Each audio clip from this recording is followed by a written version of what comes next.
You were the one who stayed. You were the one who tried harder, loved deeper, gave more, and still somehow ended up alone in the wreckage wondering what you did wrong.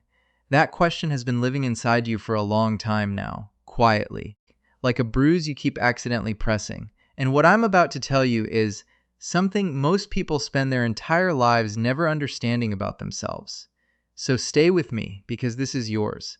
There's a kind of exhaustion that doesn't show on your face. It doesn't make you cry in public or fall apart where people can see. It lives deeper than that, in the chest, in the strange, hollow feeling after you've poured everything into someone and watched them walk away completely full while you stood there empty, still somehow blaming yourself for the math not working out. You've felt that. Maybe you're feeling it right now, and you need to hear this clearly. That emptiness was never proof that you were too little. It was proof that you were giving to the wrong places for the wrong reasons, and that the reasons go back much further than the last person who hurt you. Go back further, past the relationship that broke you, past the friendships that took everything and returned almost nothing, past the last time you said "I'm fine" so automatically, you barely heard yourself say it. Go back to where this was first written into you, because nothing about the way you love, the way you give, the way you lose yourself in other people happened by accident. It was learned, in a place you called home, in moments so small they barely seemed like moments at all, but that shaped the entire architecture of who you became. Maybe love in your house came with conditions you couldn't always decode. Maybe someone important to you was always in pain, always in crisis, always the loudest need in the room. And so you learned quietly and without anyone telling you to, that the safest thing you could do was make yourself smaller, more useful, easier to love. Maybe your feelings were too big for the space you grew up in, and someone, not cruelly, maybe, but consistently, taught you to turn down the volume on yourself so there would be room for everyone else. Children don't analyze these dynamics, they just absorb them, they just adapt. And the adaptation you made was this. You became extraordinary at feeling other people, at reading rooms before you entered them, at sensing what someone needed before they asked, at offering warmth as a form of protection. Protection for them, yes, but also quietly for yourself. Because a child who keeps everyone around them emotionally regulated is a child who feels safe. And safety, when you're small and the world feels unpredictable, is everything. So you became an empath. Not as a gift that arrived one day like a piece of luck, but as a survival strategy so effective, so deeply embedded, that it stopped feeling like a choice and started feeling like simply who you are. And for years, so many years, it worked. People loved you for it. You were the reliable one, the understanding one, the one who showed up completely for everyone, the one who held space so beautifully that people felt seen around you in ways they never felt anywhere else. You became the person everyone called when they were falling apart. You became the one who remembered every detail of everyone's pain while quietly keeping your own somewhere no one could find it. You were extraordinary at caring, and nobody, almost nobody, ever thought to turn that care around and aim it at you. Because you were so good at being okay, even when you weren't, especially when you weren't. The relationships that hurt you most were not accidents. I need you to sit with that. Not to blame yourself, but to see it clearly. Because clarity is the beginning of everything. You were drawn to those people the way a compass moves toward north.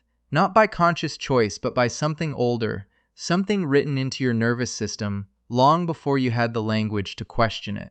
The emotional dynamic felt familiar, giving more than you received, working to earn closeness that should have been freely given, never quite feeling fully secure no matter how much you offered. It felt like home, not because home was good, but because home was known, and the nervous system, above almost everything, moves toward what it recognizes. This is what anxious attachment looks like from the inside, not weakness, not stupidity, a learned map drawn in childhood, in the moments when love felt real but unpredictable, when affection came and went without explanation, and you were left searching your own behavior for the reason. You learned that love was something you performed your way into, something you had to continuously earn, and so you performed, beautifully, exhaustingly, for years, confusing being needed with being loved, confusing intensity with depth, staying long past the point of depletion, because leaving felt like abandonment, and you knew, in a way that lived beneath thought, how much abandonment hurt, so you stayed and gave more, and told yourself the story that has probably cost you more than anything else in your life. If I just loved them better, it would be enough. It was never going to be enough. Not because you were lacking, but because you were pouring yourself into containers that were never designed to hold you. And then the darkness came. For some of you, it arrived as a single moment, a betrayal so clean it felt like the ground disappearing beneath your feet. For some, it was slower, quieter, a gradual erosion, waking up one day and realizing you had been disappearing piece by piece for so long you couldn't remember what you looked like whole.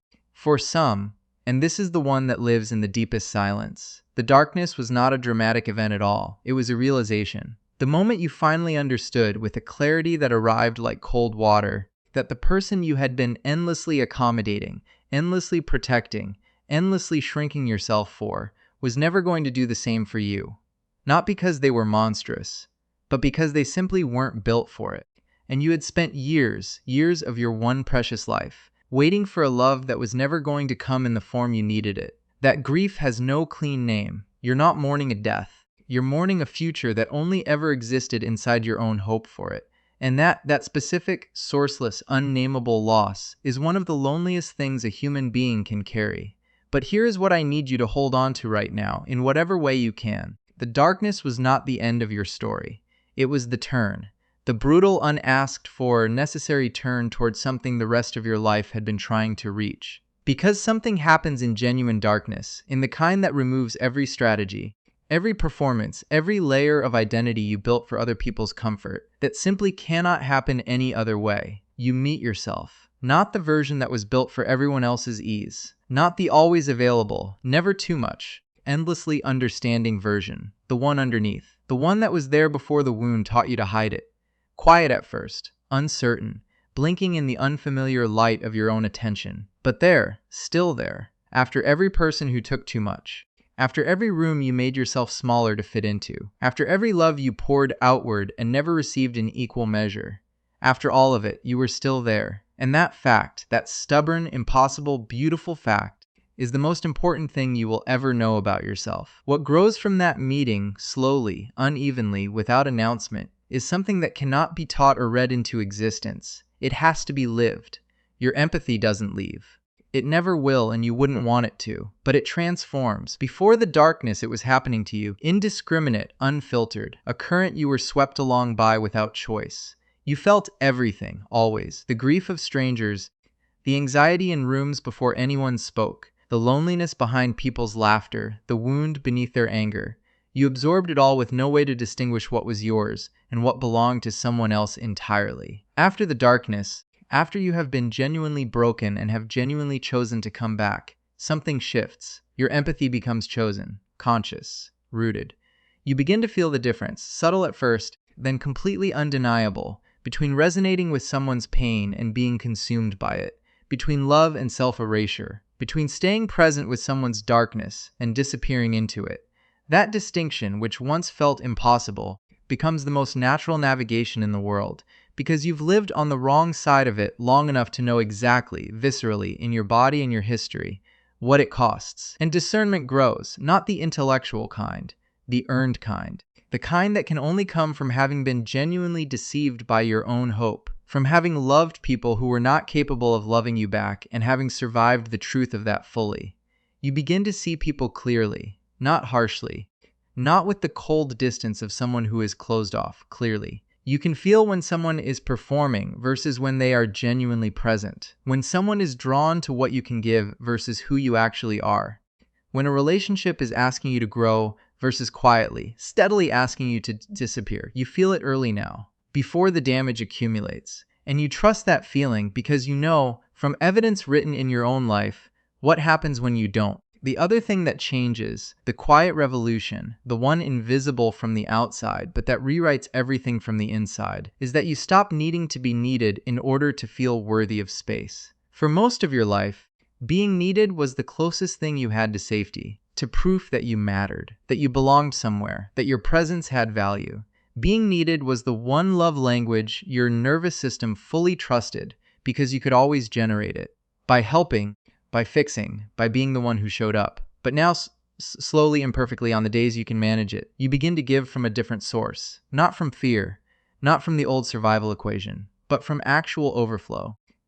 From having enough inside yourself that the giving doesn't hollow you out, That is a completely different kind of generosity, and the people who receive it will feel the difference, because there's no invisible transaction in it, no performance, no part of you waiting anxiously to see if it was enough. Just presence, just real, unafraid, nothing to prove care. There will be people who leave when you stop disappearing. I want to name that plainly because it is real and it hurts in a specific way. Some people in your life were only comfortable with the version of you that cost you everything. When you begin to have edges, limits, a self that doesn't bend indefinitely, some of them will experience that as a loss. Let them grieve it. And let their grief quietly, clearly tell you the truth about what those connections actually were. Because the people who truly belong in the life you are building will not mourn your wholeness. They will be relieved by it. To know someone real, complicated, self-respecting, occasionally difficult, fully present, is so much more intimate than knowing a performance. The right people will love you more as you become more yourself. That is the promise on the other side of all of this. Hold it. You are still in the middle of this. The old patterns will surface, sometimes with startling familiarity, sometimes on the days you thought you were past all of this. You will catch yourself shrinking again, giving past the point of fullness, performing for someone's approval without even realizing it until you're already exhausted. Those days will come, but the difference, the real, permanent, earned difference, is that you will notice. Not every time, not immediately, but you will notice sooner. With more compassion, with less shame, and you will come back to yourself again and again and again. That returning, that practice of choosing yourself after every drift, is not weakness. It is the bravest thing a person shaped by your history can do.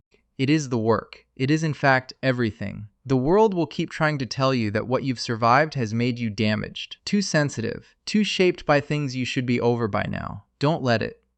Because here is the truth that lives on the other side of everything you've been through. The truth that the darkness was always carrying toward you, hidden inside the hardest moments. You are not a broken person trying to function. You are someone who walked into the darkest room they'd ever been in, alone, afraid, with no guarantee of what was on the other side, and found their way back. Not unchanged, not unmarked, but back.